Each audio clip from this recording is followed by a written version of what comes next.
ada orang-orang yang tak dapat kita balas budi baiknya.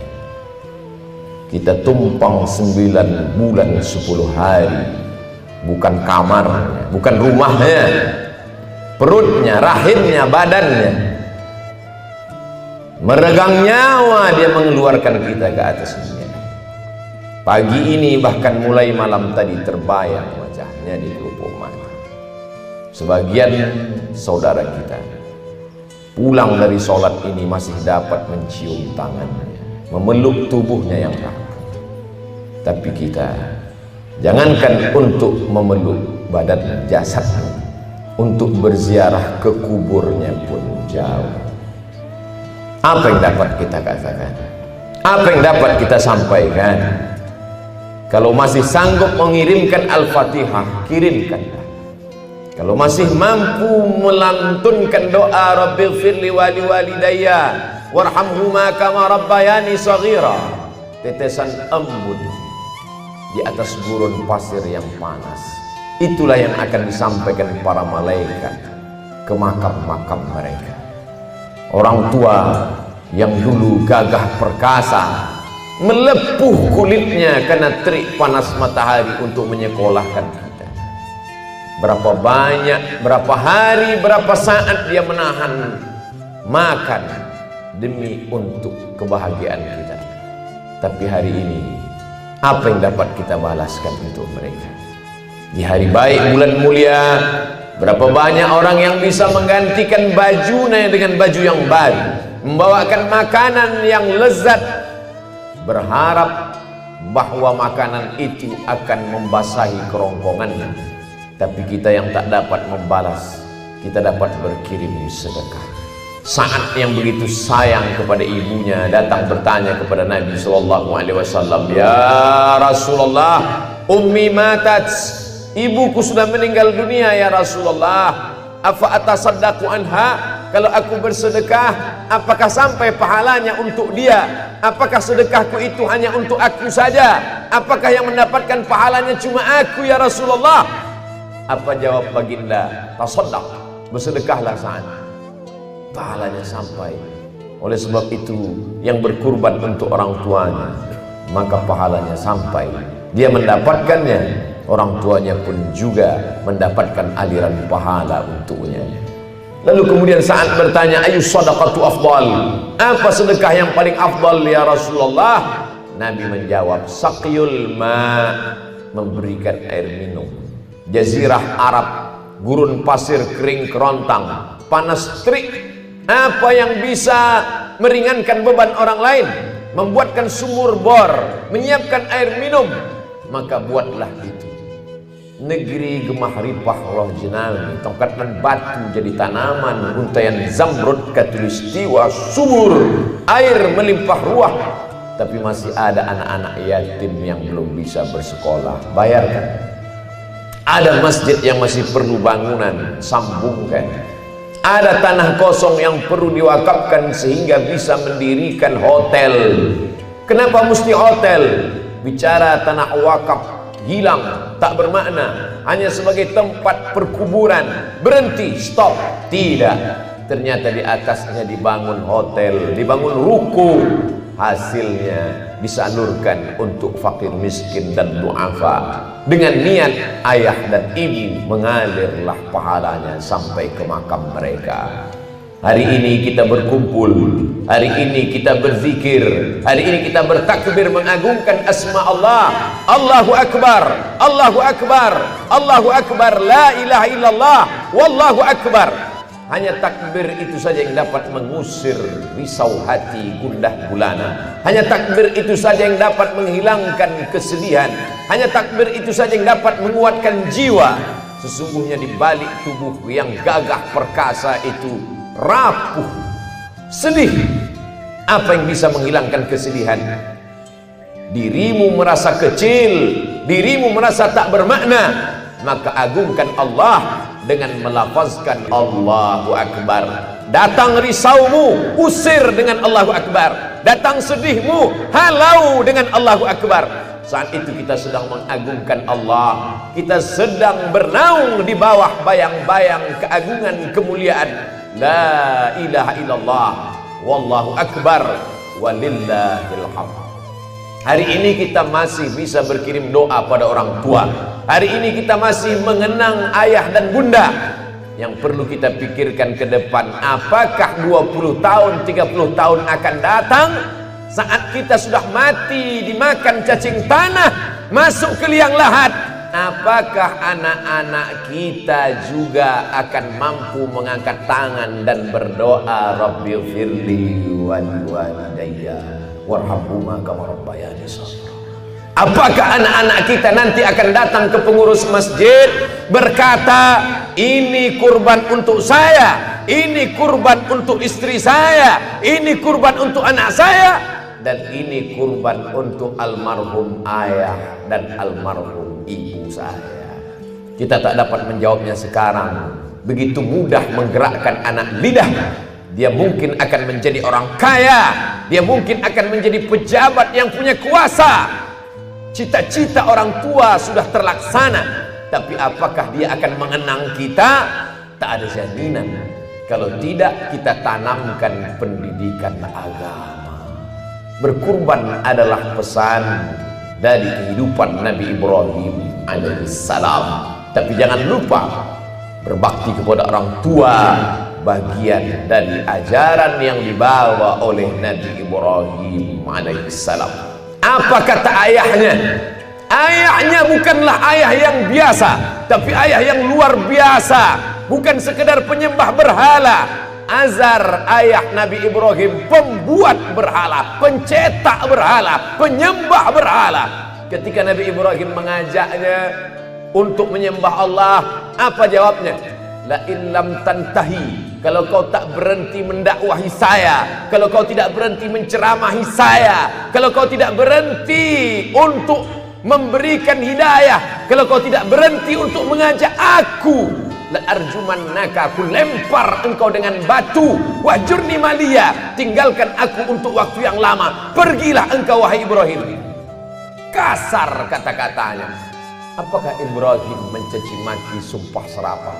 Apakah Ibrahim melawan?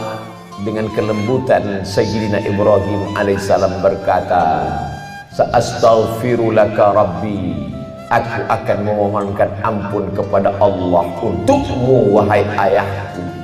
Aku tetap akan memintakan ampunan Allah walaupun kau kasar kepada aku, walaupun kau penyembah berhala. Sa'astaghfirulaka Rabbi, aku tetap akan memohonkan ampun kepada Allah untukmu.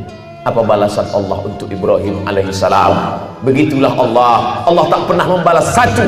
Allah tak pernah membalas satu perbuatan kita dibalas satu. Tidak. Karena sifat Allah, wa ahsin kama ahsanallahu ilaik. Apa dibalas Allah untuk Ibrahim? Kalau Ibrahim berbakti kepada ayahnya satu, maka Allah balas untuk Ibrahim dua. Diberilah dia Ismail, diberilah dia Ishak. Dan kedua anak-anak itu anak-anak yang berbakti, bukan sekedar saleh, tapi menjadi nabi. Dua-duanya menjadi besar dalam sejarah. Oleh sebab itu, mungkin ada di antara kita yang kurang beruntung, dicampakkan, dibuang, tidak dipedulikan, marah. Biarlah itu menjadi urusan orang tua kita. Jangan kita urus antara dia dengan Allah Subhanahu wa ta'ala.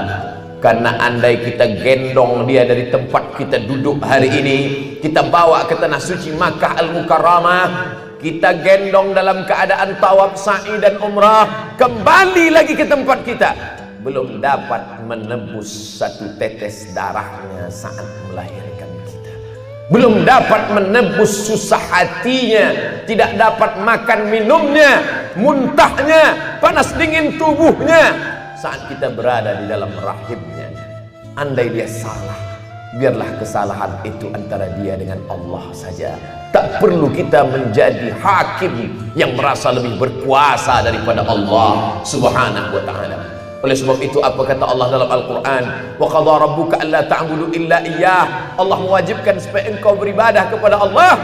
Setelah Allah langsung kepada orang tua.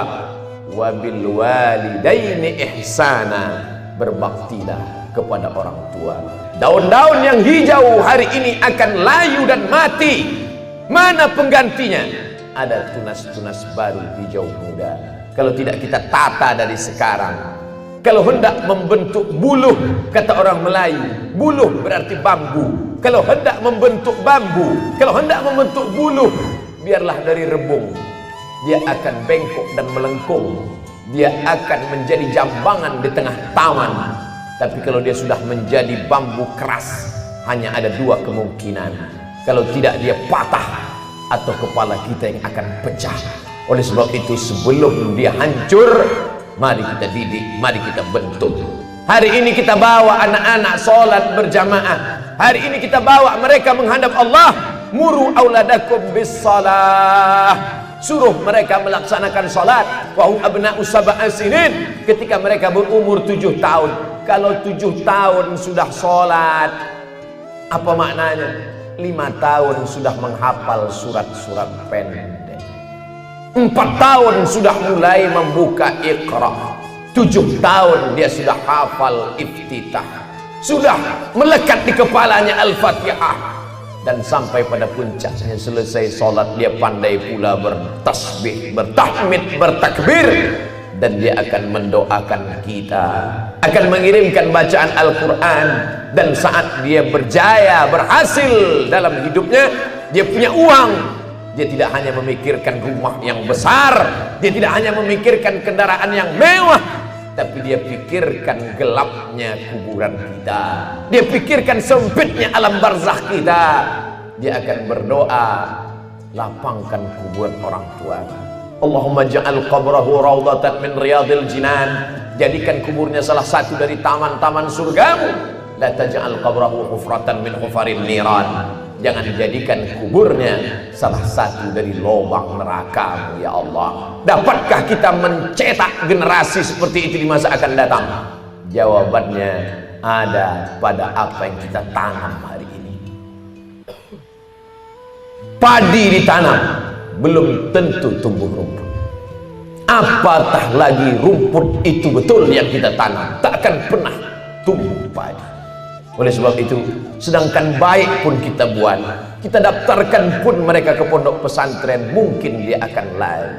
Kita masukkan dia ke pondok tahfiz Al-Quran mengaji, mungkin dia akan melawan. Sabarlah, karena sesungguhnya itulah investasi jangka panjang. Yang sudah mendidik anak-anak pendidikan agama, alhamdulillah. Tapi yang masih belum, ma ta'buduna min ba'di, kata Yaqub alaihi salam. Hai anak-anakku, ma ta'buduna min ba'di, sesudah aku mati nanti kalian akan menyembah apa? Internet, televisi, game online, PlayStation, judi online. Tidak ada di zaman kita. Ini akan menjadi senjata luar biasa. Berapa banyak orang tahu pengajian dari internet, betul, tapi dia pisau bermata dua. Berapa banyak yang rusak isi kepalanya. Kita sangka memberikan gadget itu sayang, ternyata kita sudah memberikan pisau yang mencabik-cabik, merobek urat nadinya. Dia tidak mati, dia tetap hidup, tapi jiwanya mati. Dia hanyalah jasad yang berjalan. Tak lagi ada sopan santun tata krama, tak lagi ada cium tangan, peluk dan tetesan air mata. Kenapa? Karena hati sudah menjadi keras. Ada yang bisa menghitung berapa hembusan nafas paru-paru. Ada yang bisa menghitung berapa nikmat besar karunia Allah. La in syakartum, kalau kau syukuri nikmat ini, la azidannakum, akan kutambah, kata Allah. Wala in kafartum, tapi kalau kau kufur, kufur berarti tutup. Tak kau nampakkan nikmat ini, seolah-olah tak pernah ada nikmat sehat, seolah-olah tak pernah ada nikmat jabatan, seolah-olah tak pernah ada nikmat ilmu pengetahuan. Seakan-akan kau hidup dibesarkan angin, seakan-akan kau ada di atas dunia tanpa kuasa Allah. Saat itulah azab sebenarnya sudah turun.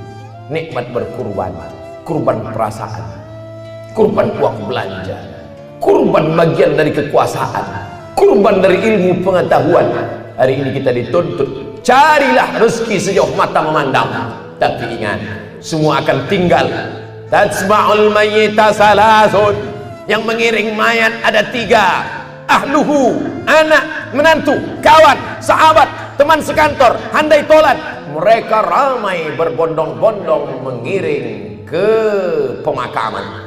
Maluhu harta, mobilmu yang mewah megah ikut mengiring, hanya sampai ke pelataran parkir. Yarji usnani, yang dua itu akan pulang ke rumah. Anak istrimu kembali ke rumah, mereka menghitung-hitung harta warisan. Sahabat tetangga akan pulang ke rumah, 2-3 hari mereka pun akan melupakan. Wa yabaqa wahidun, yang kekal hanya satu. Kalau pernah bangun di tengah malam, usolli sunnat tahajud raka'ataini lillahi ta'ala. Kalau pernah menyempatkan waktu, usolli sunnat duha raka'ataini lillahi ta'ala. Kalau pernah di awal bulan pergi ke panti asuhan mengusap kepala anak yatim. Kalau sempat pernah melangkahkan kaki sholat berjamaah. Kalau sempat meluangkan waktu qabliyah dan ba'diyah.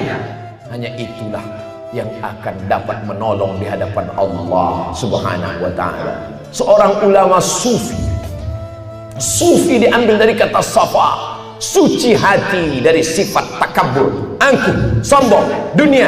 Berjumpa dengan seorang ulama yang punya banyak jamaah, ribuan ratusan orang datang mengiringinya, masyhur, hebat, terkenal.